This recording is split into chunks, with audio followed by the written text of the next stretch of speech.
Hello toppers, my self Mukesh Kumar Tiwari. और हमने अपने लाइव प्रोसेस की जर्नी को स्टार्ट कर दिया था, जिसमें लेक्चर नंबर 1 में हमने पढ़ा था इंट्रोडक्शन ऑफ लाइव प्रोसेस। जैसे सबसे पहले कौन कौन से कैटेगरीज हैं जिससे आप living and non living being में क्लासिफाई करोगे, डिफरेंशिएट करोगे। तो हमारे पास कैरेक्टर कौन कौन से? Reproduction, respiration, locomotion, movement, growth, metabolism, sensitivity, cellular organisation, excretion, nutrition. इनमें से कौन कौन से कैरेक्टर थे जो डिफाइनिंग थे, फिक्स थे, कंफर्मेटरी थे, जो लिविंग बीइंग में होते ही हैं? Sir, metabolism, sensitivity and cellular organisation. तो इन तीनों को हमने क्या कह दिया? Defining characters of living being. अब मेटाबॉलिज्म में क्या होता है कि जो भी रिएक्शंस बॉडी के अंदर होती हैं उसे मेटाबॉलिज्म बोलते हैं। या तो वो कंस्ट्रक्टिव होगा एनाबॉलिज्म, या तो डिस्ट्रक्टिव होगा कैटाबॉलिज्म। अब कैटाबॉलिज्म में चीजें टूटती हैं, लार्जर से स्मॉलर मॉलिक्यूल, और एटीपी बनता है। एनाबॉलिज्म में चीजें बनती हैं, छोटे छोटे मॉलिक्यूल से बड़ी चीजें बनती हैं और एनर्जी यूज होता है। फिर हमने सेंसिटिविटी पढ़ा था कि the ability of an organism to sense its surrounding. जब तक लिविंग बीइंग सेंस नहीं करेगा तब तक रिएक्ट नहीं करेगा। और ये सेंसेशन एक लिविंग बीइंग का कैरेक्टर है, जबकि नॉन लिविंग में ऐसा नहीं है। सेलुलर ऑर्गेनाइजेशन हमने पढ़ा था। सेलुलर ऑर्गेनाइजेशन में क्या होगा कि बॉडी अलग अलग लेवल ऑफ ऑर्गेनाइजेशन में डिस्ट्रीब्यूटेड है और उस बेसिस पे अलग अलग ऑर्गेनिज्म भी बने हुए हैं। ठीक है। फिर हमने इनर ग्रोथ की बात की थी कि लिविंग बीइंग अंदर से बढ़ता है, जबकि नॉन लिविंग बीइंग बाहर से ग्रोथ होती है, आउटर ग्रोथ होती है। तो इनर ग्रोथ को भी हमने एक डिफाइनिंग फीचर में इंक्लूड कर दिया। फिर हमने पढ़ा था मॉलिक्यूल्स के बारे में कि जो ऑर्गेनिज्म है वो सेल से बने हुए, सेल स्मॉलर कंपोनेंट से बने हैं, जो कि आगे चलकर किससे बने हैं? एटम्स एंड मॉलिक्यूल्स के। अब एटम और मॉलिक्यूल्स के बने हुए हैं तो हमने कह दिया कि organisms are made up of atomic and molecular organisation. अब अलग अलग जगहों पर एटम और मॉलिक्यूल्स के कॉम्बिनेशन लगे हुए हैं और वो मूव करेंगे, अपने पाथ को, अपने लोकेशन को चेंज करेंगे, क्योंकि बॉडी को ग्रोथ करवाना है, डेवलपमेंट करवाना है, रिपेयर करवाना है, इसलिए मॉलिक्यूलर मूवमेंट जरूरी है। फिर हमने लाइफ प्रोसेस को समझा था। ऐसे प्रोसेस जो आपको जिंदा रख दे उस प्रोसेस को कहेंगे लाइफ प्रोसेस। और वो 4 प्रोसेस हैं: nutrition, respiration, transportation and excretion. तो हमने न्यूट्रिशन की स्टार्ट की थी। What is nutrition? The process by which organism obtain and utilise its food. अब फूड को हमने समझा कि आखिर हम लोग फूड में खाते क्या क्या है। तो सर, न्यूट्रिएंट खाते हैं, कंपोनेंट्स ऑफ फूड खाते हैं, जिसको न्यूट्रिएंट कहते हैं। अब न्यूट्रिएंट होते 7 हैं, जिनमें से वाटर और फेज को हम थोड़ा सा निगलेक्ट कर देते हैं और मैक्रो और माइक्रो न्यूट्रिएंट की तरफ बढ़ते हैं। तो मैक्रो न्यूट्रिएंट में क्या था? ऐसे न्यूट्रिएंट जो लार्ज अमाउंट में हो, और माइक्रो न्यूट्रिएंट ऐसे न्यूट्रिएंट जो स्मॉल अमाउंट में थे। तो क्या क्या एग्जांपल होगा मैक्रो का? Fat, protein, carbohydrate. जबकि माइक्रो हो जाएगा विटामिन, मिनरल्स। ठीक है। अब कौन से ऑर्गेनिज्म अपना खाना खुद बनाते हैं, कौन से नहीं बनाते हैं, इस बेसिस पर हमने न्यूट्रिशन को अलग अलग टाइप में डिवाइड किया। Autotrophic nutrition, heterotrophic nutrition and mixotrophic nutrition. अब ऑटोट्रॉपिक में ऐसा मोड ऑफ न्यूट्रिशन जिसमें ऑर्गेनिज्म अपना खाना खुद बनाता हो, खुद ही यूटिलाइज करता हो और किसी और को भी देता है। हेटरोट्रॉपिक में ऑर्गेनिज्म अपना खाना खुद नहीं बनाता है, किसी और से लेता है, चाहे वो किसी दूसरे एनिमल से ले ले या फिर प्रोड्यूसर से ले ले। और mixotrophic, depending upon the condition, it shows autotrophic nutrition और हेटरोट्रॉपिक न्यूट्रिशन। अब जो ऑर्गेनिज्म ऑटोट्रॉपिक न्यूट्रिशन शो करता है उसे हम ऑटोट्रॉप्स कहते हैं या फिर प्रोड्यूसर कहते हैं, क्योंकि ये बना रहा है। और जो ऑर्गेनिज्म किसी दूसरे से ले रहा है, क्या हो गया? कंज्यूमर हो गया, क्योंकि डायरेक्टली और इनडायरेक्टली वो अपना खाना किससे ले रहा है? प्रोड्यूसर से ले रहा है। और मिक्सोट्रॉपिक न्यूट्रिशन शो करने वाले को मिक्सोट्रॉप कहते हैं। अब ऑटोट्रॉपिक न्यूट्रिशन अपना खाना रॉ मैटर से बनाता है, जो कि एक इनऑर्गेनिक मटेरियल है। कौन कौन से है सर? कार्बन डाइऑक्साइड, वाटर, और इससे वो एक ऑर्गेनिक मैटर फूड बनाते हैं।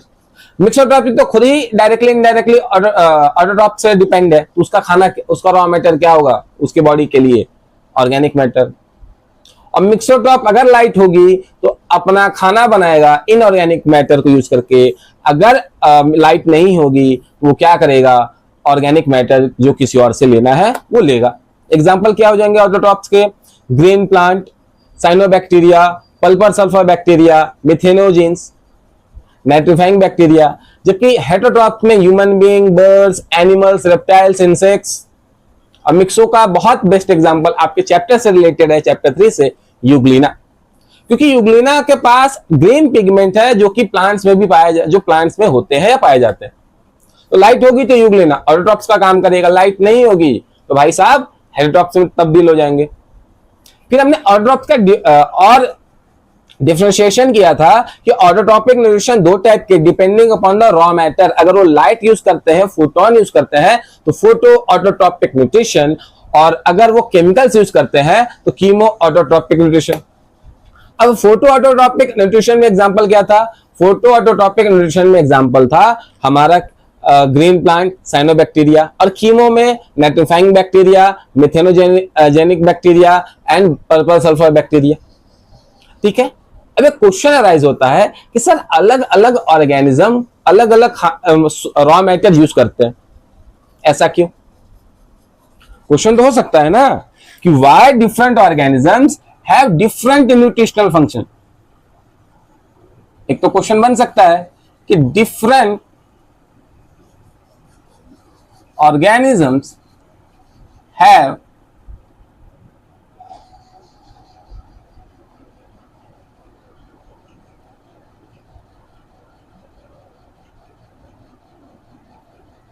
different organisms have different nutritional process. आखिर अलग अलग ऑर्गेनिज्म का फूड फॉर्मेशन का प्रोसेस, उसको यूटिलाइजेशन का प्रोसेस अलग अलग क्यों है? क्यों है जी? क्योंकि जो फूड है वो फूड की मेनली किसका बना होता है? कार्बन सोर्स का बना होता है, कार्बन का बना होता है। और क्योंकि नेचर में कार्बन कॉम्पोजिशन अलग अलग लोकेशन पे अलग अलग है, तो क्या खाना अलग अलग बनेगा? अगर मान लीजिए कि मेरे घर के आसपास चावल बहुत ज्यादा होता है, मैं चावल खाऊंगा।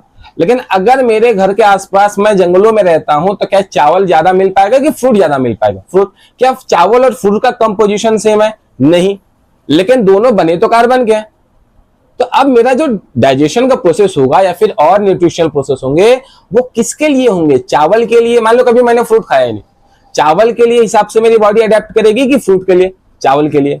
वैसे ही जो क्या कहते हैं, फ्रूट की बातें हैं, जिसको सिर्फ फ्रूट खाना है, क्या उसका डाइजेशनल प्रोसेस बाकी के लिए हो पाएगा? चावल के लिए हो पाएगा? नहीं, क्योंकि जंगलों में सिर्फ फल मिलता है।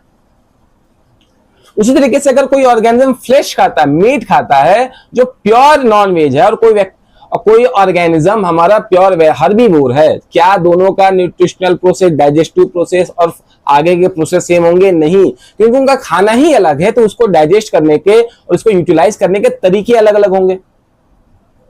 तो रीजन क्या है न्यूट्रिशनल प्रोसेस अलग अलग होने के? क्योंकि उनके बिकॉज ऐसा क्यों होता है? Because food is mainly made up of carbon based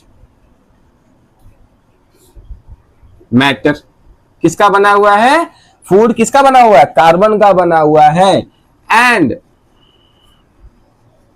due to complexity of food, अलग अलग जगहों पे, लोकेशन पे अलग अलग फूड मिलेगा। डिफरेंट ऑर्गेनिजम्स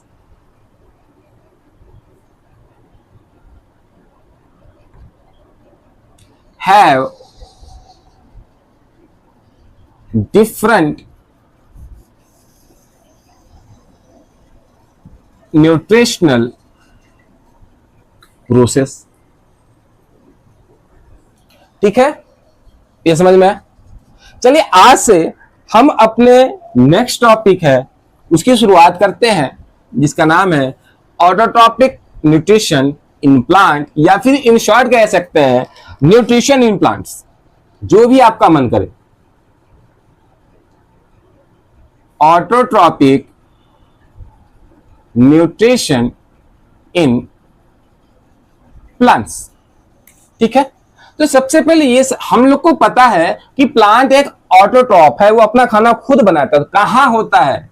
तो लिख सकते हैं green parts of plant produce food by the process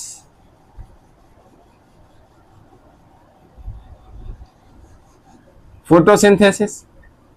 वो कौन सा प्रोसेस है जिससे प्लांट खाना बनाते हैं? फोटोसिंथेसिस। तो एक क्वेश्चन अराइज होता है कि व्हाट इज फोटोसिंथेसिस, जिसे हम क्लास 4 से पढ़ते आ रहे हैं। तो व्हाट इज फोटोसिंथेसिस?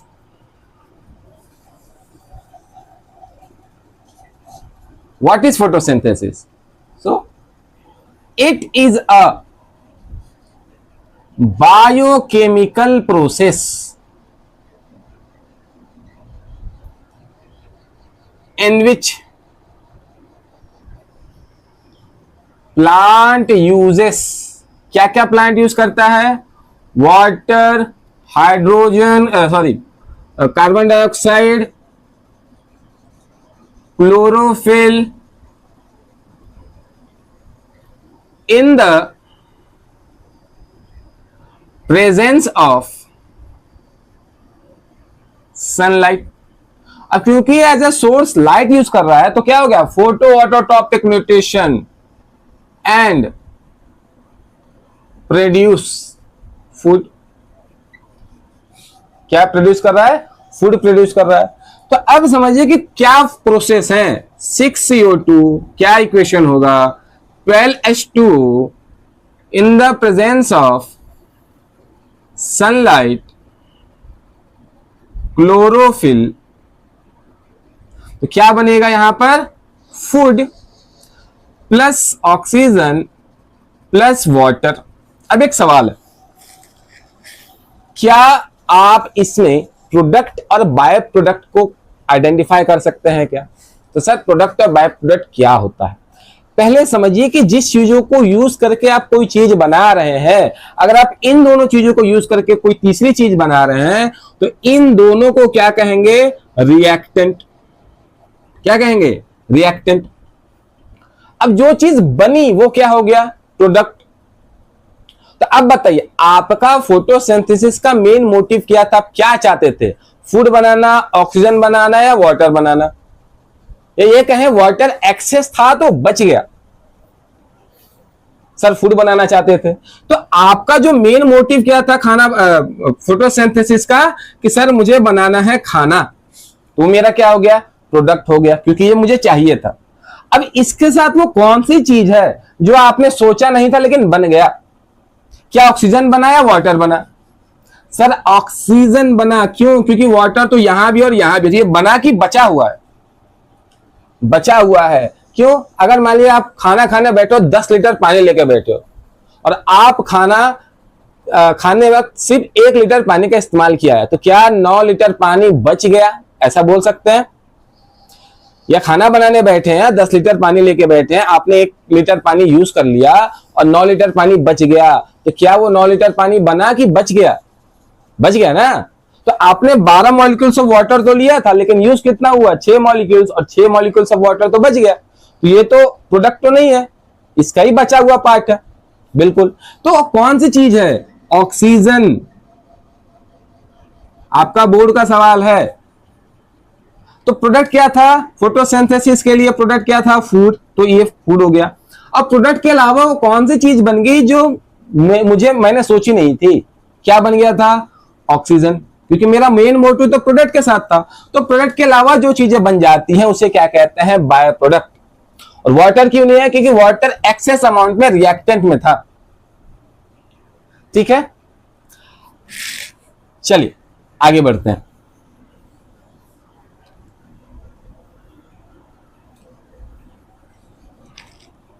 अब समझिए साइट ऑफ फोटोसिंथेसिस। फोटोसिंथेसिस होता कहां है? सर फोटोसिंथेसिस होता है क्लोरोफिल के अंदर। क्लोरोफिल की मदद से होता है क्लोरोप्लास्ट में। कहां होता है? क्लोरोप्लास्ट में होता है। तो समझते हैं सबसे पहले क्या होता है कि फोटोसिंथेसिस कहां होता है sir? Green part of plant performs photosynthesis. कहां होता है photosynthesis? Green part of plant में। तो plant green part of plant है, तो उस पार्ट में सेल्स होंगे होंगे। तो generally green part of plants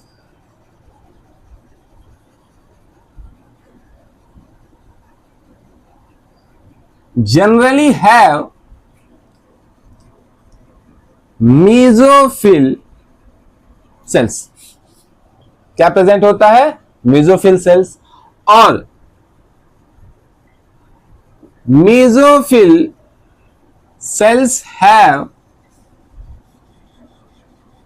chloroplast. अब क्लोरोप्लास्ट एक सेल है कि ऑर्गेनेल है? मेसोफिल सेल के अंदर पाया जाता है क्लोरोप्लास्ट, तो क्या हो गया? Organelle.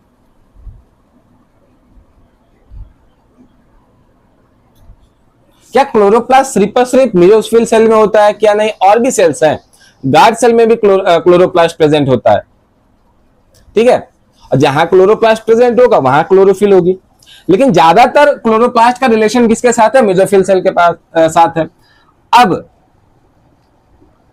Chloroplast have chlorophyll pigment in its thylakoid. अब इसको और अच्छे से समझने की कोशिश करते हैं। समझिए कि किस सेल में प्रेजेंट होता है क्लोरोप्लास्ट? तो सर मेसोफिल सेल में, ठीक। मेसोफिल सेल के अंदर कहां प्रेजेंट होगा? तो क्लोरोप्लास्ट ऑर्गेनेल के अंदर, ठीक है। अब क्लोरोप्लास्ट ऑर्गेनेल के अंदर प्रेजेंट होता है थैलाकॉइड, और इस थैलाकॉइड के अंदर प्रेजेंट होता है आपका क्लोरोफिल। इसको डायग्राम के फॉर्म में समझते हैं। क्लोरोफिल क्या है? क्लोरोफिल एक पिगमेंट है, ठीक है। समझिए कि अगर ये मेरा क्लोरोप्लास्ट है, सपोज दैट, ठीक है, इसमें अपना डीएनए होगा, अपना राइबोसोम होगा, ठीक है। मेन जो हमारा मुद्दा है वो इसके साथ है।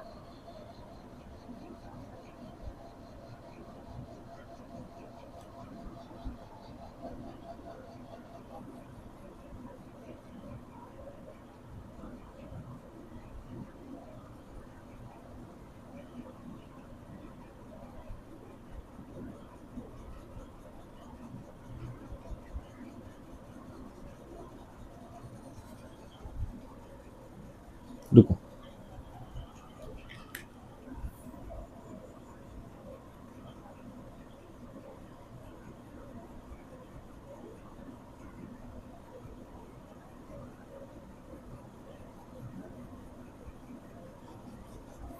अब देखिए क्या है कि ये जो पूरा हिस्सा है, क्या इस ये लग रहा है कि सिक्के एक के ऊपर एक रखा हुआ है? बिल्कुल। तो इनको एक साथ कहते हैं ग्राना। क्या कहते हैं? ग्राना। और इस एक को कहते हैं थैलाकॉइड। मतलब क्या हुआ कि थैलाकॉइड का एक के ऊपर एक रखना उस पूरे स्ट्रक्चर को कहलाता है ग्राना, ठीक है। अब थैलाकॉइड के पास क्या होता है कि यहां इस लेयर पे, इस मेम्ब्रेन में प्रेजेंट होती है क्लोरोफिल पिगमेंट। तो कहां प्रेजेंट होगा क्लोरोफिल पिगमेंट? इन थैलाकॉइड मेम्ब्रेन। कहां प्रेजेंट होता है? थैलाकॉइड मेम्ब्रेन के अंदर प्रेजेंट होता है। अब क्योंकि जो भी करना होगा वो क्लोरोफिल कर रहा है, और क्लोरोफिल को काम करने के लिए लाइट की जरूरत है ना, लाइट की जरूरत।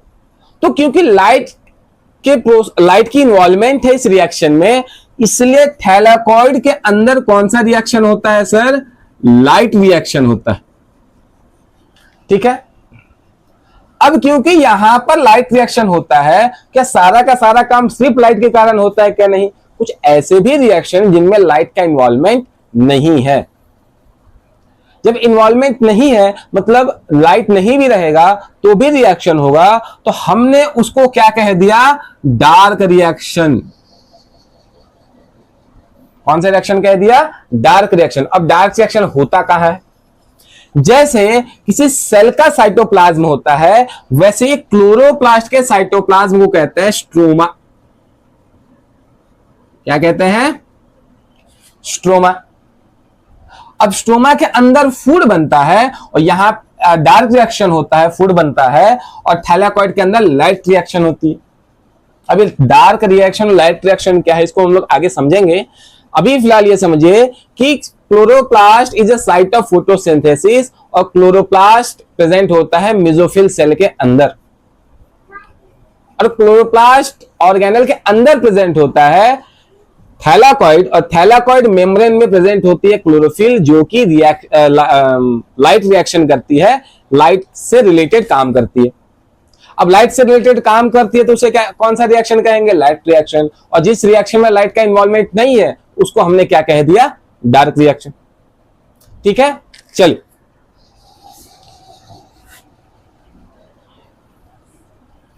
ये डार्क और लाइट रिएक्शन को थोड़ा सा आगे हम समझेंगे।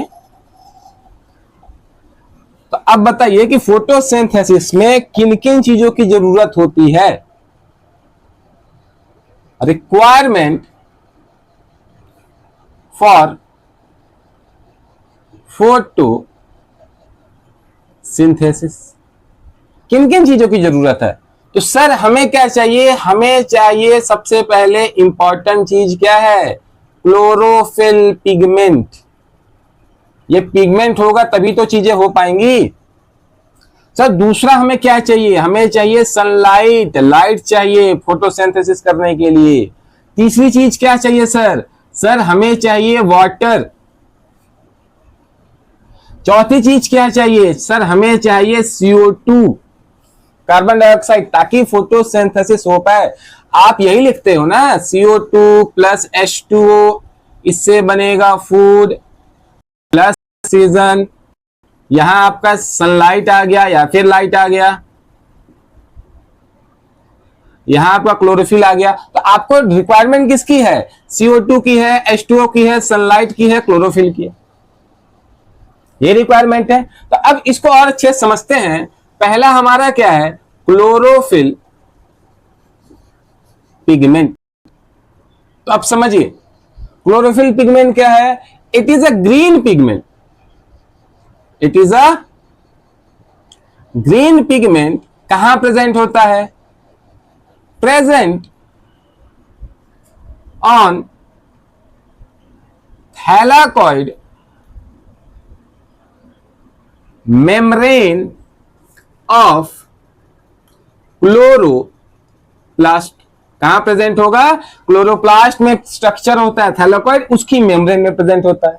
अब इसका काम क्या है, chlorophyll pigment absorbs light and converts light energy into chemical energy. Chlorophyll pigment का यही काम है। दूसरा क्या है, दूसरा है हमारा लाइट। दूसरा क्या है, लाइट। तो ये समझिए लाइट क्या है, light is a source of energy. Light एक सोर्स ऑफ एनर्जी है, लेकिन फोटोसिंथेसिस के केस में यहां पे हमें लाइट सोर्स ऑफ एनर्जी तो है ही, प्लस किस लेवल में, किस रेंज में चाहिए उसकी बात करते हैं। Light is a source of energy which helps in photosynthesis. Normal state हम लोग को पता है, क्या नहीं पता उसको समझते हैं। Photosynthesis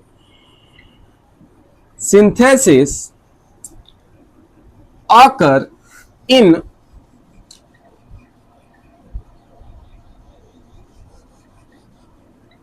photo synthetically active radiation, जिसको एक साथ हम लोग क्या कहते हैं, far range of 400 nanometer of wavelength. जो लाइट होती है उसकी वेवलेंथ क्या होनी चाहिए कि फोटोसिंथेसिस हो पाए, 400 से 700 नैनोमीटर होनी चाहिए। इससे कम और इससे ज्यादा में फोटोसिंथेसिस नहीं हो पाएगी। तो अगर हमको पता है कि सर लाइट में 7 कलर्स होते हैं, विबजियोर होते हैं, violet, indigo, orange, blue, green, red, ठीक है, येलो होते हैं, तो किस लाइट में, किस लाइट रेंज में हमें सबसे ज्यादा फोटोसिंथेसिस देखने को मिलेगा? कोई बता सकता है? समझिए, तो लिख देंगे हम लोग maximum photo synthesis occur in blue and red light। सबसे ज्यादा फोटोसिंथेसिस किस रेंज में होगी? ब्लू और रेड लाइट में होती है। ठीक है, तो एक सवाल बनता है कि सर सनलाइट के बारे में आपने तो इतनी सारी बातें बता दी, क्या सनलाइट न हो क्या तो भी फोटोसिंथेसिस होगा? बिल्कुल होगा। सनलाइट नहीं भी होगी तो भी फोटोसिंथेसिस होगा। If artificial light is given, अगर फोटोसिंथेसिस के लिए आर्टिफिशियल लाइट दिया गया तो क्या होगा कि फोटोसिंथेसिस होगा नहीं होगा? होगा। फोटोसिंथेसिस विल ऑकर, फोटोसिंथेसिस होगा, but the speed of photosynthesis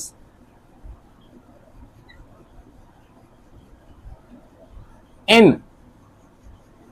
artificial sunlight या artificial light is much lower than photosynthesis in natural light. Photosynthesis तो आर्टिफिशियल नेचुरल दोनों में होगा, लेकिन जो फोटोसिंथेसिस नेचुरल में होगी, जिस स्पीड से होगी, वो आर्टिफिशियल में नहीं होगी। ठीक है, चलिए थर्ड हमारे पास क्या है? वाटर। थर्ड हमारे पास क्या है? वाटर हमको चाहिए फोटोसिंथेसिस के लिए। तो यहां समझते हैं कि हमें और क्या चाहिए? वाटर। अब वाटर कहां से अब्सॉर्ब होगा?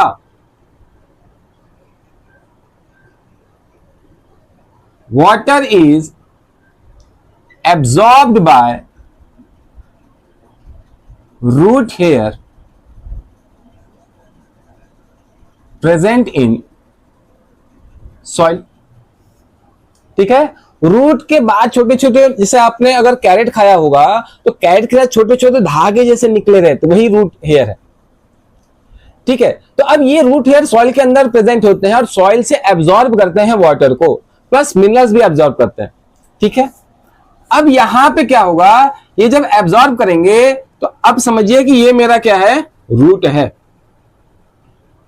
और यहां पे छोटे छोटे रूट्स हैं। ठीक, अब जब वाटर ये एब्जॉर्ब करेगा, वाटर जब ये एब्जॉर्ब कर रहा होगा तो क्या होगा कि ये वाटर इसके अंदर प्रेजेंट आ जाए, इसके अंदर आ जाएगा वाटर। जब इसके अंदर वाटर एंटर हो जाएगा, ये चीजें बार बार हो रही, क्या ये प्रेशर जनरेट करेगा? भैया ऊपर जाओ, और भी चीजें आ रही हैं, और भी पानी आ रहा है, ऊपर चलिए, ऊपर धक्का देने की कोशिश करेगा, ऊपर बिल्कुल करेगा। तो वाटर ट्रांसपोर्ट करने के लिए दो चीजें चाहिए, एक रूट प्रेशर, एक दूसरा ट्रांसपिरेशनल पुल। एक क्या चाहिए? ट्रांसपिरेशनल पुल चाहिए। ठीक है, तो हम क्या किसकी मदद से होगा? वाटर रीचेस टू लीफ, क्योंकि लीफ में फोटोसिंथेसिस होता है, via plant tissue xylem, plant tissue xylem, ठीक है। और water transported in plant parts with the help of, किसकी मदद से होता है? पहला रूट प्रेशर,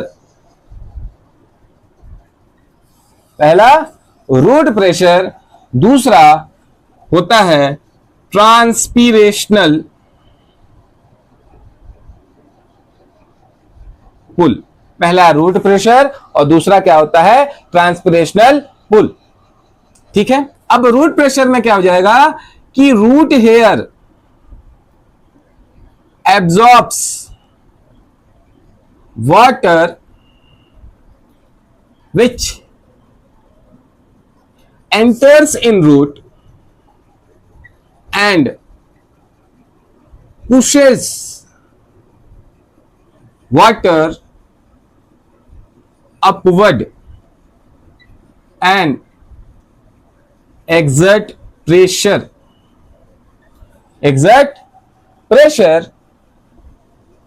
और इसी प्रेशर डेवलप हो गया तो इसी प्रेशर को क्या कहते हैं? इसी प्रेशर को कहते हैं रूट प्रेशर। इसी प्रेशर को क्या कहते हैं? रूट प्रेशर कहते हैं।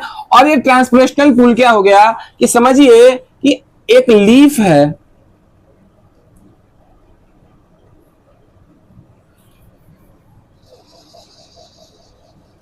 लीफ है, ठीक है।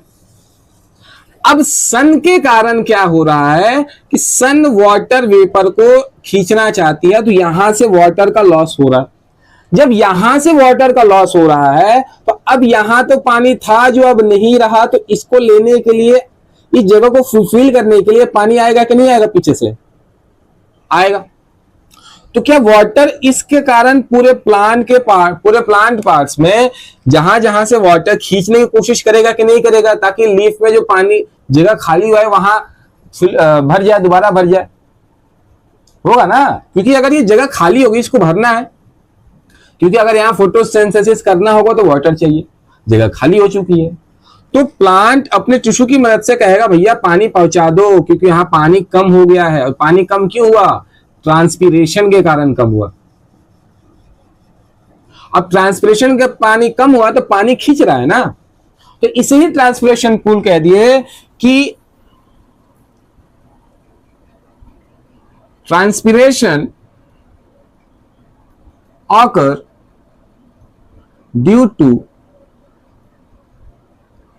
sunlight in water and makes tissue to fulfill the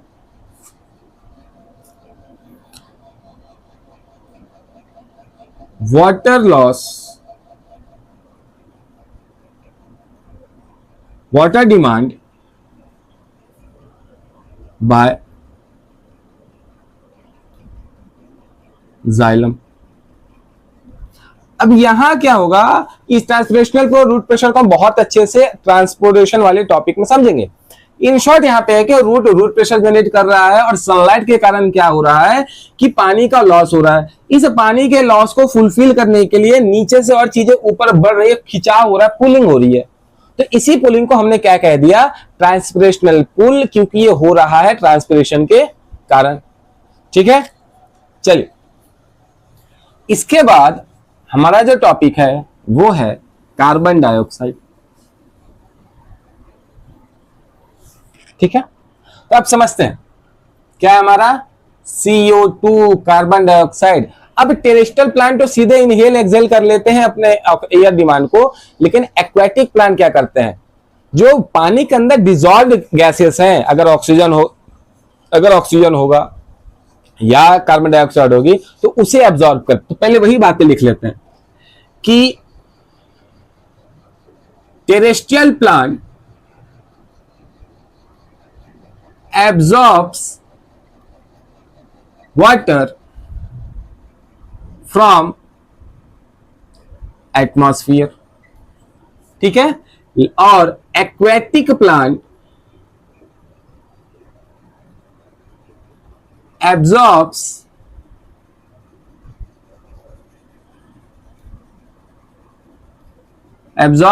CO2 from water. क्यों? क्योंकि वाटर में क्या प्रेजेंट होता है? वाटर में प्रेजेंट होता है डिसॉल्व्ड कार्बन डाइऑक्साइड। वाटर में क्या प्रेजेंट होता है? Dissolve carbon dioxide. और टेरेस्ट्रियल प्लांट तो एटमॉस्फेयर से ही कार्बन डाइऑक्साइड ले लेते हैं, और एक्वेटिक प्लांट करेंगे इस डिसॉल्व CO2 को पानी से ले लेते हैं, ठीक है।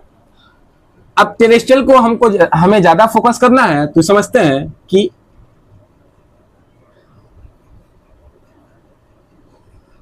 plant have pores which helps in absorption of CO2। कौन कौन से पोर्स हैं? तो हमारे पास दो तरीके के पोर्स हैं, एक होता है स्टोमेटल पोर, स्टोमेटा, और दूसरा होता है लेंटिसेल। अब स्टोमेटा कहां प्रेजेंट होता है? Pore present in leaf. अब लीफ को छोड़कर pore present in stem and root, ठीक है। अब इनका काम क्या है? Helps in exchange of gases and transpiration, ठीक है। सेम चीज यहां भी है, helps in exchange of gases and transpiration. Sir दोनों पोर्स के फंक्शन तो ये सेम है, फर्क क्या है कि लीफ में पोर है जो एक्सचेंज ऑफ गैसेस कर रहे हैं, तो उसे हम लोग कहेंगे स्टोमेटा, और लीफ के अलावा जो पोर्स है जो एक्सचेंज ऑफ गैसेस करते हैं उसे हम लोग क्या कहते हैं? लेंटिसेल्स कहते हैं, ठीक है। और क्या होगा कि stomata is guarded by guard cell, जबकि लेंटिसेल्स में ऐसा कुछ नहीं है। तो लिख सकते हैं हम लोग यहां पे गार्ड सेल्स आर एब्सेंट, ठीक है। चलिए इसी को थोड़ा सा और समझते हैं कि सर गार्ड सेल क्या है, व्हाट इज गार्ड सेल, ठीक है। ये क्या होता है? इट इज अ डंबल और किडनी बीन शेप्ड सेल, ठीक है। क्या काम करता है? It controls opening and closing of stomatal pore. ये क्या करेगा? स्टोमेटल पोर को खोलेगा या फिर बंद करेगा, ठीक है। चलिए अब कैसे करता है इसको ही देखते हैं। अगर मान लीजिए कि ये हमारा क्या हो गया, ये हमारा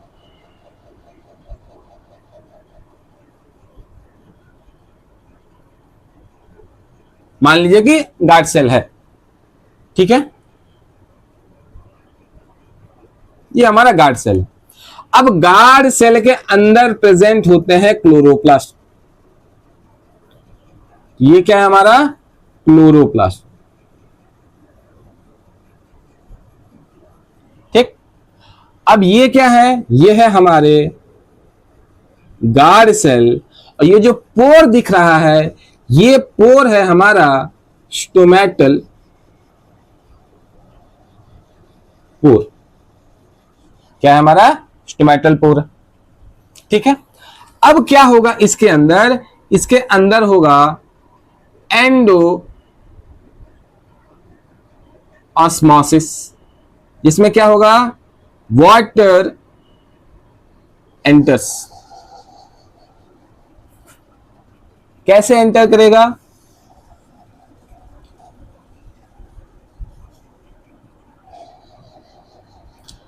अब क्या होगा कि ये जो गार्ड सेल है,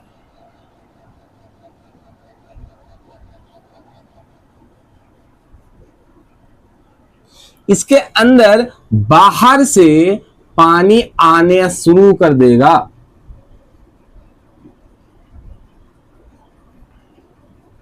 अब पानी जब आ रहा है तो ये जो होगा इसकी साइज बड़ी हो जाएगी, स्वेल कर जाएगा। यहां पे क्या होगा, गार्ड सेल स्वेल। अब गार्ड सेल के स्वेल होने से आपका जो स्टोमेटल पोर है वो क्या हो जाएगा, स्टोमेटल पोर ओपन हो जाएगा। ठीक है, अब इसका एग्जैक्ट उल्टा करो। आपने किया क्या, यहां पर आपने पानी को एंटर करवा दिया, आपने पानी को अंदर करवा दिया, तो गार्ड सेल का साइज बढ़ गया और साइज बढ़ने के कारण उसका स्टोमेटल पोर ऊपर हो गया। अब इसका सिर्फ उल्टा करना है, आपने पानी को अंदर किया, अब पानी को क्या करना है, पानी को दोबारा क्या करना है, बाहर करना है।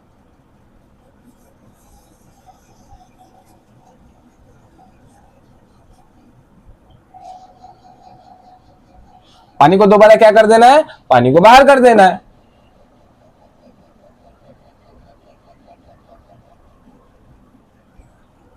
तो अब यहां पे पानी को अंदर कर रहे थे तो हमने कह दिया एंडोऑस्मोसिस, तो यहां पे पानी को क्या करना है, बाहर, तो क्या हो जाएगा, एक्सोऑस्मोसिस। क्या हो जाएगा, एक्सोऑस्मोसिस। यहां पानी एंटर किया, यहां वाटर क्या होगा, वाटर रिमूव्ड, यहां पानी को बाहर कर दिया जाएगा कि भाई साहब आप अपना पानी ले जाइए। जब पानी बाहर हो जाएगा तो यहां पर जो स्टोमेटल पोर है, गार्ड सेल क्या हो गया, guard cell shrink and stomatal pore close.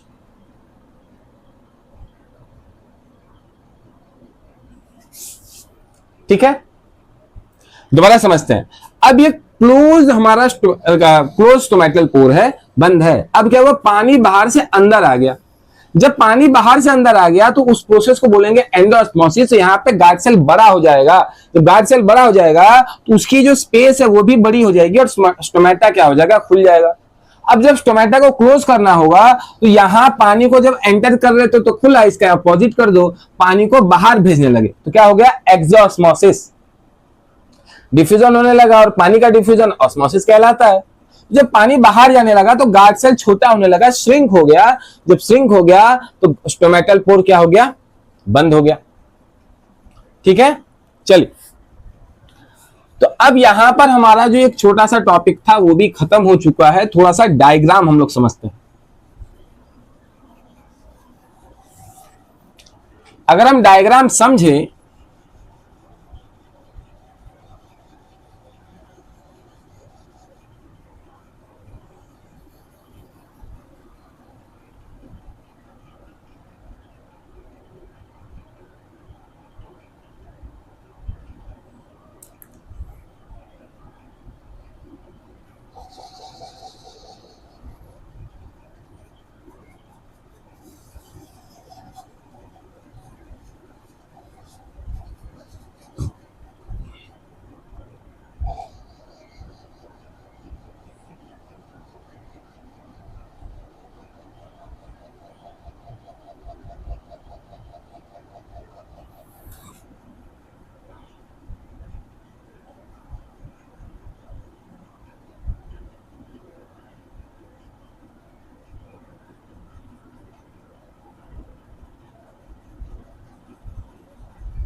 ठीक है, अभी डायग्राम समझिए। ये आपके बुक में डायग्राम है, ठीक है, जो डायग्राम कुछ इस तरीके से, cross section of leaf, cross section of leaf, ये डायग्राम है। ठीक है, अब इस डायग्राम में चीजों को और अच्छे से समझने की कोशिश करते हैं। ये जो मैं ब्लू मार्कर से बना रहा हूं, यह है हमारा क्लोरोप्लास्ट, और जो ब्लैक से बना हुआ है वो सेल का न्यूक्लियस है।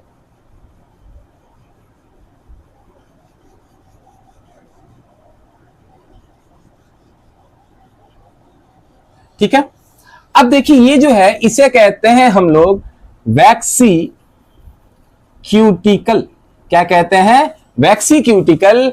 और ये जो लेयर है ये है हमारा अपर एपिडर्मिस। क्या है? Upper epidermis. और ये जो लेयर है यह है हमारा लोअर एपिडर्मिस। ठीक, अब देखिए ये जो स्पेस बचा हुआ है, तो क्या इसे हम एयर स्पेस कह सकते हैं? बिल्कुल कह सकते हैं। ये जो स्पेस है हमारा, ये पूरा स्पेस क्या है? जो स्पेस है क्या है? एयर स्पेस है।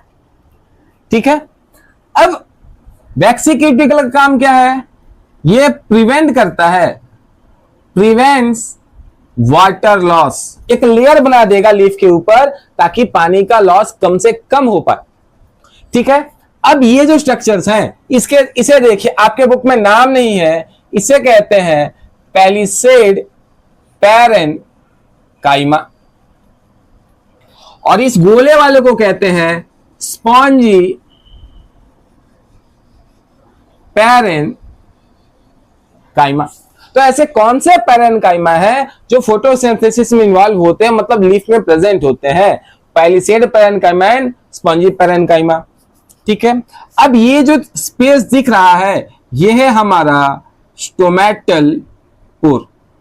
अब ये स्टोमेटल पोर है, स्टोमेटा हमेशा किससे घिरा होता है?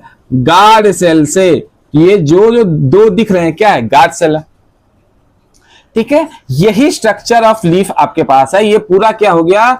ये हमारा एयर स्पेस। तो एक बात समझिए, क्या लोअर और अपर एपिडर्मिस में क्लोरोप्लास्ट होता है? नहीं। लेकिन क्या जहां गार्ड सेल होता है वहां क्लोरोप्लास्ट होता है? बिल्कुल। तो हम लिख सकते हैं एपिडर्मिस इज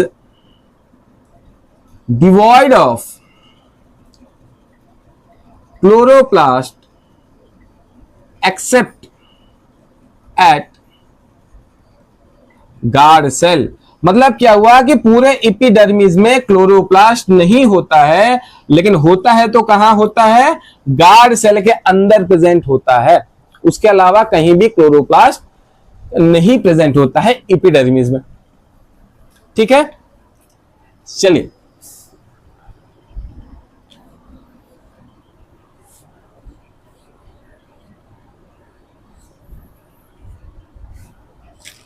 अब समझते हैं स्टेप्स इन फोटोसिंथेसिस। कौन कौन से स्टेप्स होंगे? ठीक है, तो सबसे पहले ये समझिए कि फोटोसिंथेसिस कहां होता है? ग्रीन पार्ट ऑफ प्लांट में होता है। और फोटोसिंथेसिस क्या है? Photosynthesis is a redox reaction. Photosynthesis क्या है? एक रिडॉक्स रिएक्शन है। रिडॉक्स रिएक्शन मतलब क्या हुआ? उसके अंदर ऑक्सीडेशन भी होता है और उसके एक रिएक्शन ऑक्सीडेशन भी कैरी करेगा और वही रिएक्शन रिडक्शन भी कैरी करेगा। कैसे? तो समझिए, CO2 रेड्यूस होके बनता है फूड। अब रिडक्शन का मतलब क्या हो गया? या तो आपने हाइड्रोजन को ऐड किया या तो आपने ऑक्सीजन को रिमूव किया, तो ये क्या हो गया? रिडक्शन।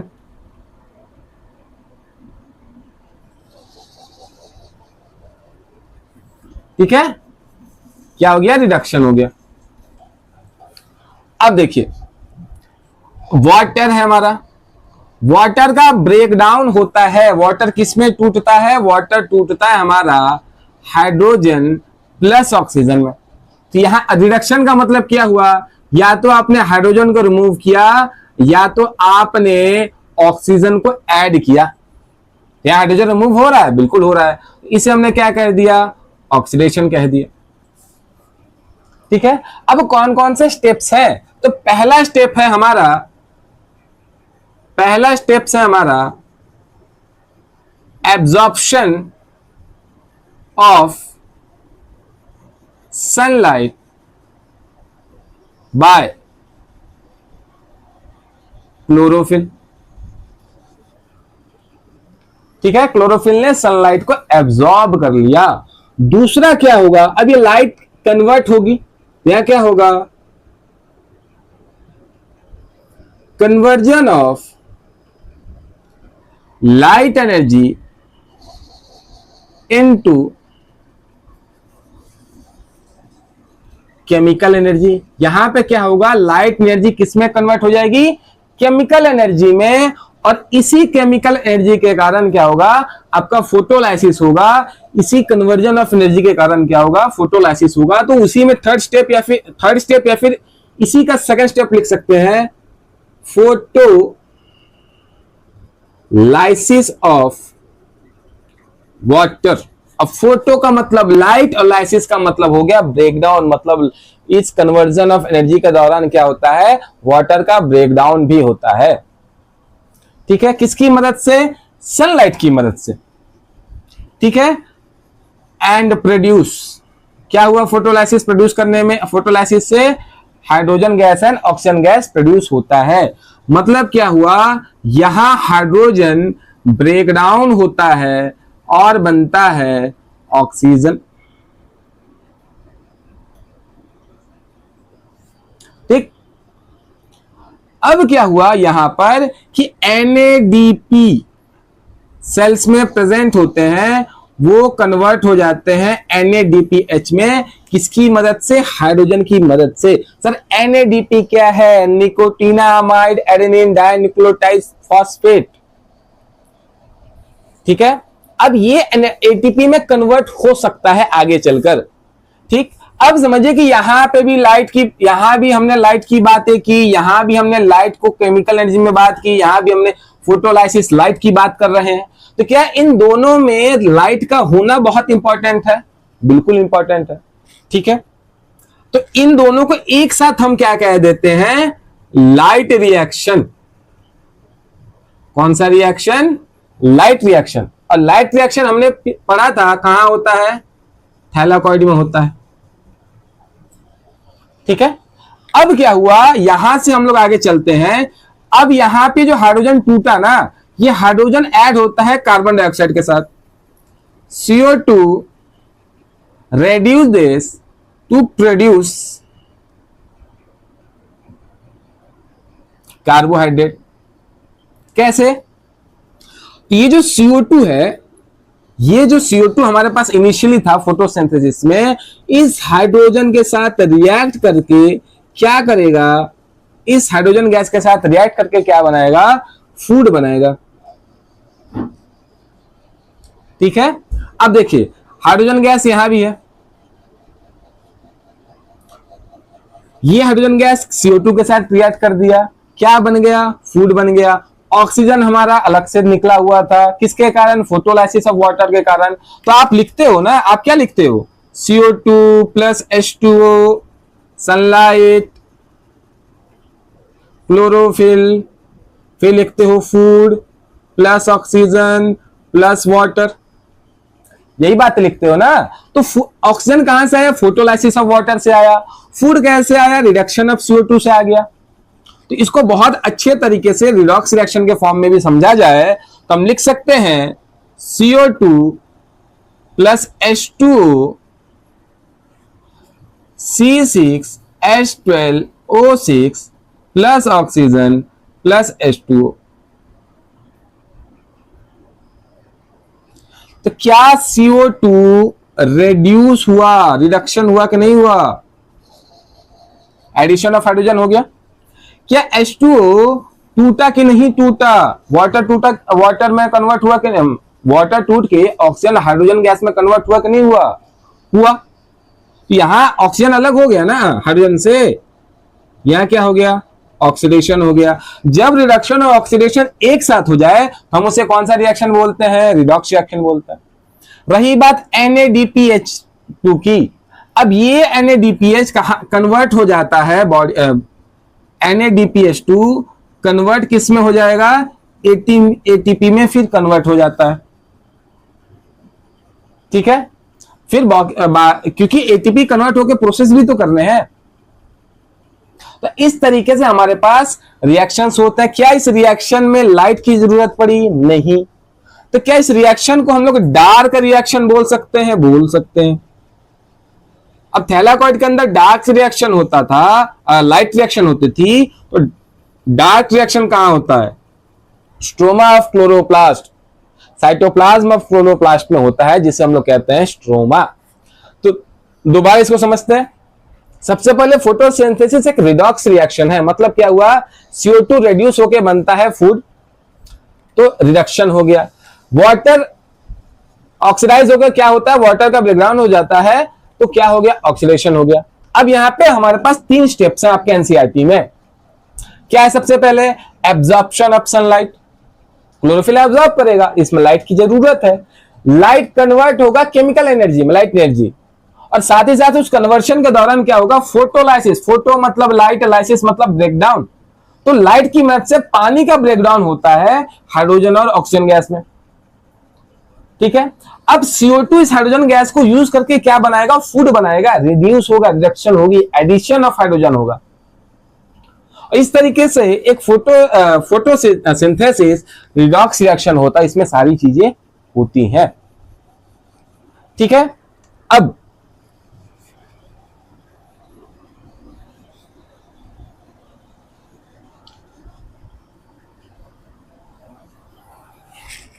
कोई पूछ दे कौन कौन से फैक्टर्स हैं? फैक्टर्स अफेक्टिंग फोटोसिंथेसिस, कौन कौन से फैक्टर्स हैं जो फोटोसिंथेसिस को अफेक्ट कर सकते हैं? तो हमारे पास 2 तरीके के फैक्टर्स हैं, external factors and internal factors. कौन कौन से फैक्टर्स हैं? External and internal. अब एक्सटर्नल में कौन कौन से फैक्टर हो सकते हैं सर? तो पहला CO2 कॉन्सेंट्रेशन, CO2 कितने अमाउंट में है। दूसरा लाइट इंटेंसिटी, यदि बहुत ज्यादा लाइट की इंटेंसिटी बढ़ जाए तो क्लोरोफिल डैमेज हो जाएगा। जब क्लोरोफिल ही डैमेज हो जाएगा तो चीजें नहीं हो पाएंगी आगे। ठीक है, उसके बाद टेम्परेचर, बहुत ज्यादा टेम्परेचर कम और ज्यादा हो जाएगा, तब क्या होगा? तब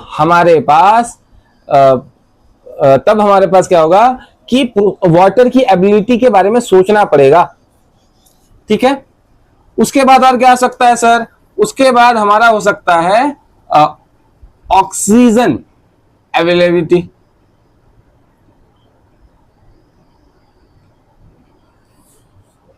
ठीक है, इंटरनल फैक्टर क्या हो सकता है? Leaf age, leaf size, presence of chlorophyll. ठीक है, ये चीजें अफेक्ट करती है फोटोसिंथेसिस को। तो अब जब हम ये चीजें समझ रहे हैं कि sir light intensity, temperature photosynthesis को इफेक्ट करता है, तो क्या जहां टेम्परेचर बहुत ही ज्यादा हाई है वहां फोटोसिंथेसिस दिन में होगा क्या? क्वेश्चन होगा ना, क्योंकि टेम्परेचर बहुत ज्यादा होगा तो उस एरिया में पानी की कटौती होगी, पानी बहुत ज्यादा कम होगा। तो क्या हो पाएगा फोटोसिंथेसिस दिन में? पॉसिबिलिटी बहुत ज्यादा होगी, बहुत कम होगी? बहुत कम होगी।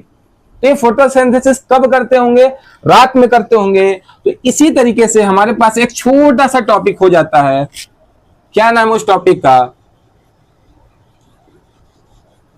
Photosynthesis in xerophytes.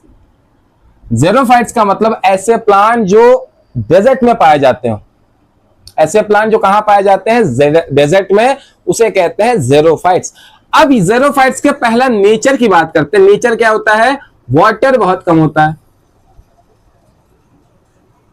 Water content is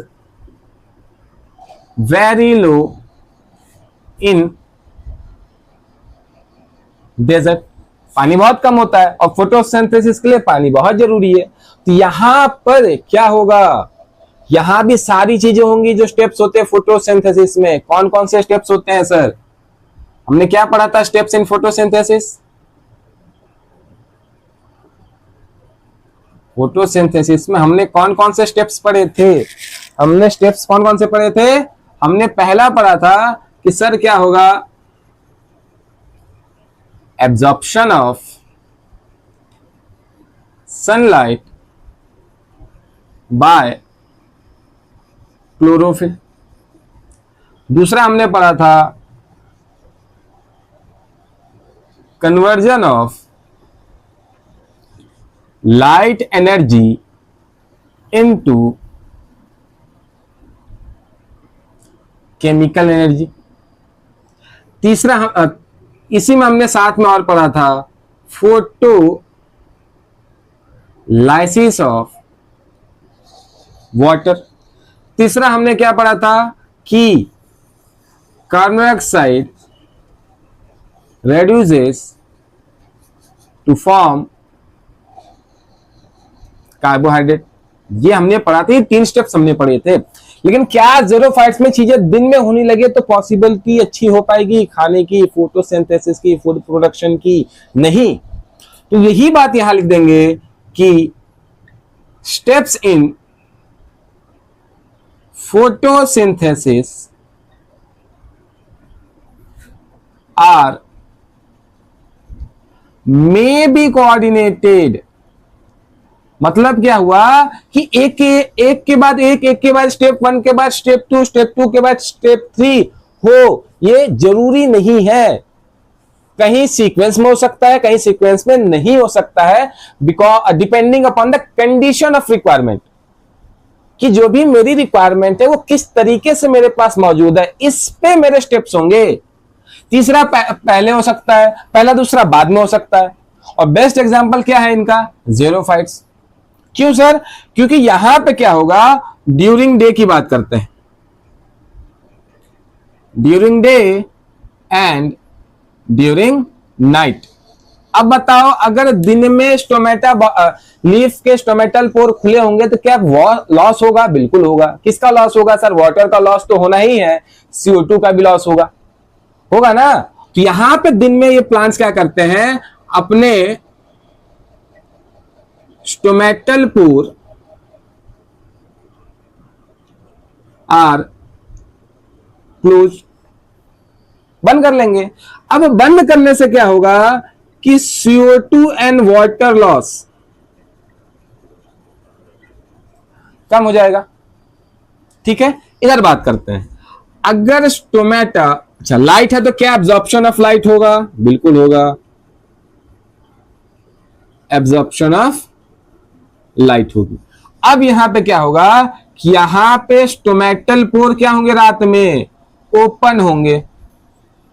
अब ओपन होंगे तो क्या होगा, CO2 एंड वाटर एब्जॉर्ब्ड। अब बताओ, CO2 एक गैस है, क्या उस गैस को, एक गैस को स्टोर करना बहुत आसान है कि बहुत हार्ड है? बहुत हार्ड है, क्योंकि थोड़ी भी लीकेज होगी तो गैस बह जाएगी। तो प्लांट में छोटे छोटे पोर्स तो पहले से बहुत ज्यादा प्रेजेंट है, तो क्या CO2 को स्टोर करना आसान है? नहीं। तब यहां पे क्या होगा, CO2 कन्वर्टेड इनटू, किसमें कन्वर्ट हो जाता है? Malic acid for short period of time.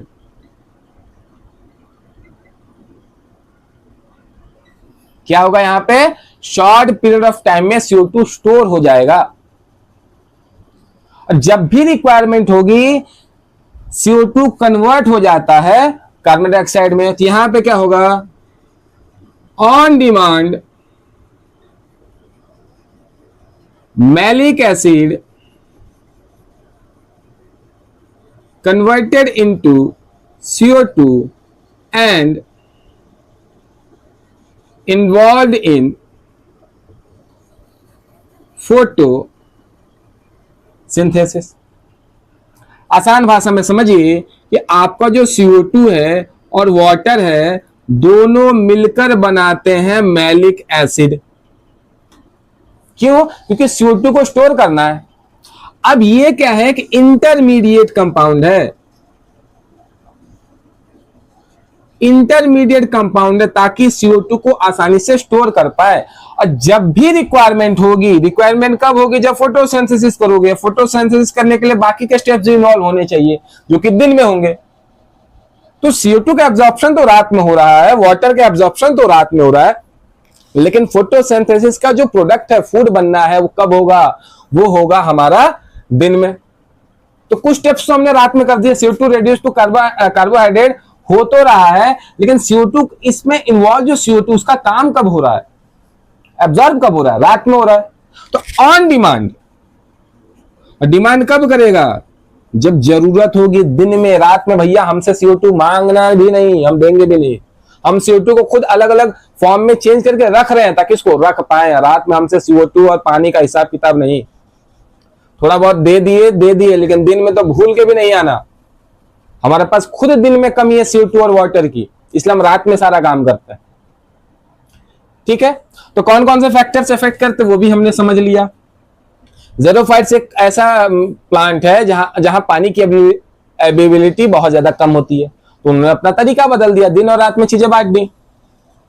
ठीक है, अब आगे हम लोग कुछ एक्सपेरिमेंट समझते हैं जो कि आपके एनसीईआरटी में एज ए एक्टिविटी है, और उन एक्टिविटी में से बोर्ड का सवाल पूछा गया है। ठीक है, तो कौन कौन से हैं?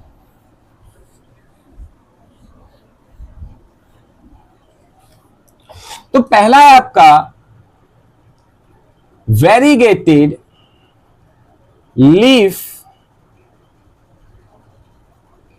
एक्सपेरिमेंट। ठीक है, अच्छा इससे पहले एक चीज समझिए कि अगर फोटोसिंथेसिस हो रहा है तो फोटोसिंथेसिस जब हो रहा है तो फोटोसिंथेसिस से क्या बन रहा है? फूड बन रहा है। तो क्या जितना फूड बन रहा है प्लांट पूरा का पूरा फूड इस्तेमाल कर ले रहा है क्या? नहीं, प्लांट थोड़ा सा एक्सेस खाना बनाता है। प्लांट जो खाना बना रहा है वो थोड़ा सा एक्सेस बना रहा है खाना, तो उस एक्सेस खाने को प्लांट स्टोर करेगा नहीं करेगा? बिल्कुल करेगा। तो अब plant produces food, photosynthesis produces food in the form of glucose। Photosynthesis से क्या बन रहा है? ग्लूकोज बन रहा है। Glucose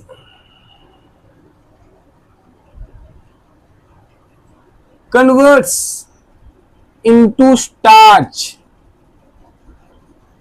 for storage in a plant। तो प्लांट को जब भी फूड स्टोर करना होगा वो क्या करेगा? ग्लूकोज को कन्वर्ट कर देगा स्टार्च में। ठीक है, तो सिंपल सी एक दो स्टेटमेंट लिख सकते हैं कि रिजर्व्ड फूड इन प्लांट क्या होता है और इन एनिमल क्या होता है। अगर प्लांट के केस में समझे तो वो स्टार्च के फॉर्म में होता है, और एनिमल के केस में समझे वो क्या होता है? ग्लाइकोजन के फॉर्म में, या फिर एनिमल स्टार्च भी कहते हैं ग्लाइकोजन को। ठीक है, अब स्टार्च के बारे में छोटी सी एक बात समझिए। अगर मुझे स्टार्च को टेस्ट करना हो, खाने वाला टेस्ट नहीं, स्टार्च टेस्ट, स्टार्च टेस्ट के लिए हम लोग यूज करते हैं आयोडीन सॉल्यूशन। ठीक है, आयोडीन की कुछ बूंदे गिराते हैं, और अगर स्टार्च प्रेजेंट होगा, अगर स्टार्च क्या होगा?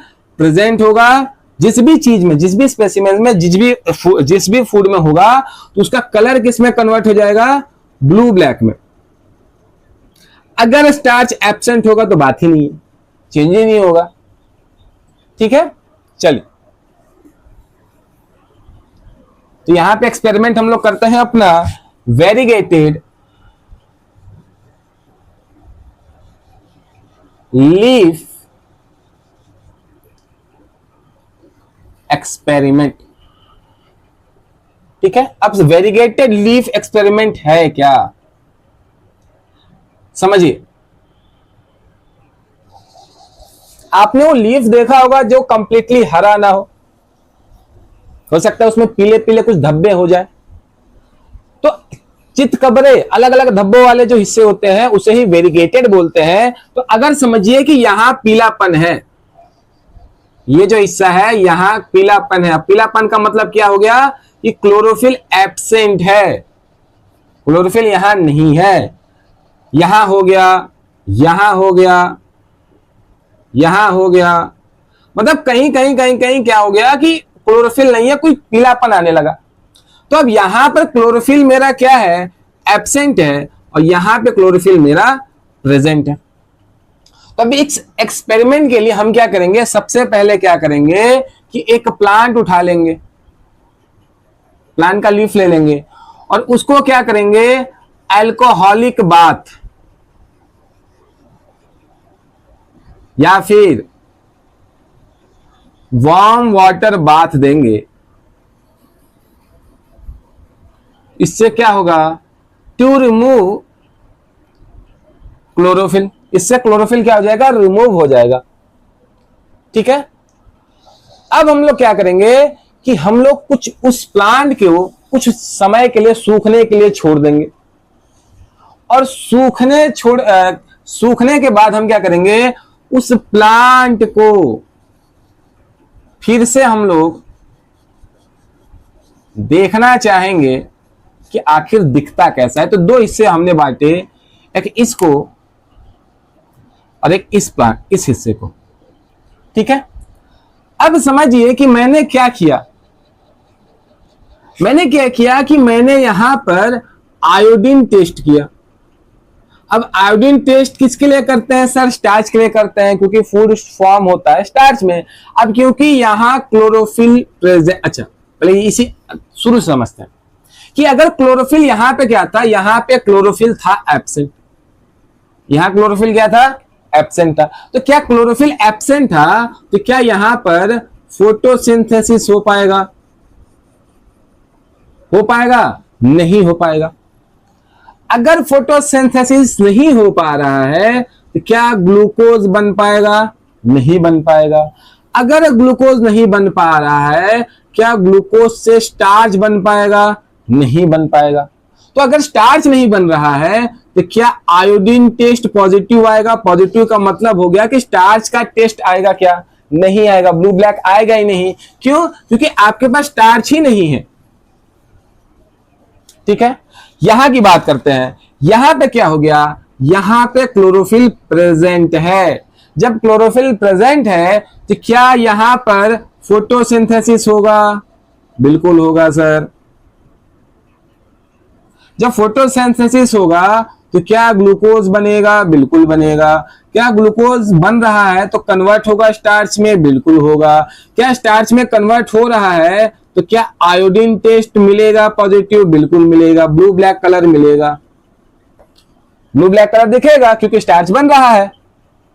तो इससे हमें क्या पता चला, इससे हमें पता चला कि chlorophyll is important for photosynthesis. दोबारा समझते हैं, वेरीगेटेड लीफ का मतलब हो गया कि रंग बिरंगे लीफ हो जाते हैं, ग्रीन के अलावा दूसरे कलर हो जाते हैं। तो हमने उस पोर्शन को मार्क कर दिया कि यहां ग्रीन है, यहां ग्रीन नहीं है, ग्रीन नहीं है मतलब क्लोरोफिल एब्सेंट है। तो मैंने इस क्लोरोफिल को हटाने के लिए, यहां पे भी जो क्लोरोफिल था उसको हटाने के लिए, ग्रीन पार्ट्स को हटाने के लिए मैंने क्या किया, मैंने अल्कोहलिक बाथ दे दिया या फिर मैंने गर्म पानी से नहला दिया। इससे क्या हुआ, क्लोरोफिल रिमूव हो गया। अब हमको तो मार्क हमने कर लिया था कि भैया यहाँ पे क्लोरोफिल एब्सेंट है, यहाँ प्रेजेंट है। अब जब हमने उस पे सोचा कि क्या हो रहा है, उसमें होगा कि नहीं, अगर हमको पता है कि सर क्लोरोफिल एब्सेंट है, जब क्लोरोफिल उस एरिया में नहीं है तो क्या फोटोसिंथेसिस हो पाएगा? नहीं हो पाएगा। जब फोटोसिंथेसिस नहीं हो पा रहा है तो क्या वहां पर ग्लूकोज बनेगा? नहीं बन पाएगा। जब ग्लूकोज नहीं बन पाएगा तो क्या स्टार्च बनेगा? नहीं। जब स्टार्च भी नहीं बन रहा है, क्या पॉजिटिव टेस्ट मिलेगा आयोडीन का? नहीं। ब्लू ब्लैक दिखेगा ही नहीं, यहां ब्लू ब्लैक नहीं दिखेगा, कलर ही नहीं दिखेगा। लेकिन जिस पोर्शन में हमने पहले ग्रीन पार्ट को देखा था, मतलब क्लोरोफिल प्रेजेंट थी, वहां पे फोटोसिंथेसिस होगा, हम लोग को पता है। अब फोटोसिंथेसिस है तो ग्लूकोज बनेगा, ग्लूकोज है तो स्टार्च बनेगा, स्टार्च है तो आयोडीन टेस्ट पॉजिटिव आएगा, ब्लू ब्लैक कलर आएगा। तो अब इससे क्या पता चला कि अगर क्लोरोफिल होगा तो स्टार्च बनेगा, मतलब ग्लूकोज होगा, फोटोसिंथेसिस होगा। अगर क्लोरोफिल नहीं है तो स्टार्च नहीं बनेगा, मतलब ग्लूकोज नहीं बन रहा है, मतलब फोटोसिंथेसिस नहीं हो रहा है। मतलब क्लोरोफिल का होना जरूरी है ताकि हमारे लिए फोटोसिंथेसिस हो पाए। ठीक है, चलिए ये एक्टिविटी 1 था आपका। और इसी तरीके से आपके पास एक और एक्टिविटी है, बेलजार एक्सपेरिमेंट है, या फिर उसे मोल्स हाफ लीफ एक्सपेरिमेंट भी कह सकते हैं।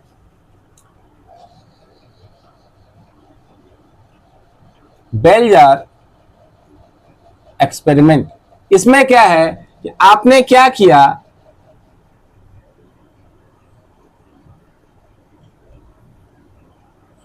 दो प्लांट ले लिए, ठीक है,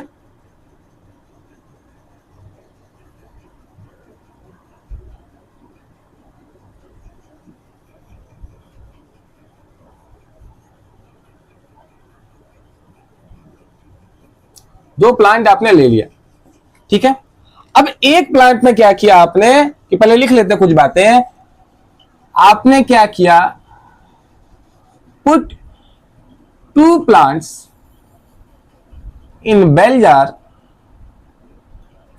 for 2 to 3 days in dark area. 2-3 दिनों के लिए इन दोनों को क्या किया आपने, प्लांट को क्या किया, बेल जार में रख के छोड़ दिया डार्क एरिया में, ठीक है। आपने पानी वानी तो दिया, पानी भरपूर दे दिया आपने, छोड़ दिया। अब क्या हुआ कि अब आपने इनको कुछ घंटों के लिए बाहर निकाल के रख दिया, ठीक है। लेकिन अब यहां पे कंडीशन बैठ जाती है कि आपने क्या किया, dip a cotton ball with potassium hydroxide and place it in 1 jar। किसी एक में उसको उठा के क्या किया आपने, एक प्लेट ले ली, उस प्लेट में आपने क्या किया, एक कॉटन को किसमें डुबो के रख दिया, पोटेशियम हाइड्रोक्साइड के साथ डुबो के रख दिया, ठीक है। और 4-5 घंटे बाद आपने क्या किया कि इनके लीफों को बाहर ला दिया, इनको लीफों को बाहर ला दिया। अब इसको ही हम बहुत अच्छे तरीके से, इसी को कहते हैं मोल्स हाफ लीफ एक्सपेरिमेंट। यहां भी वही चीज है, यहां पे बस फर्क क्या है कि हमने क्या किया, एक लीफ ले ली,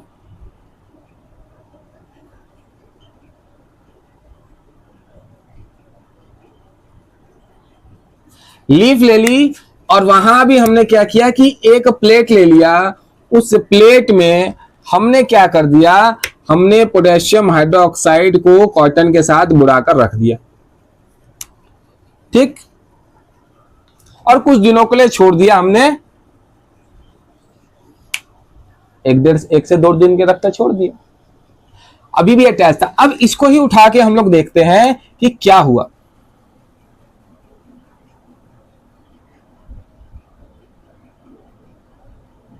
यह हिस्सा हमारा KOH के प्रेजेंस में था, यह हिस्सा हमारा KOH के प्रेजेंस में था, और ऊपर का हिस्सा नॉर्मली हमारे एयर के कांटेक्ट में था, ठीक है।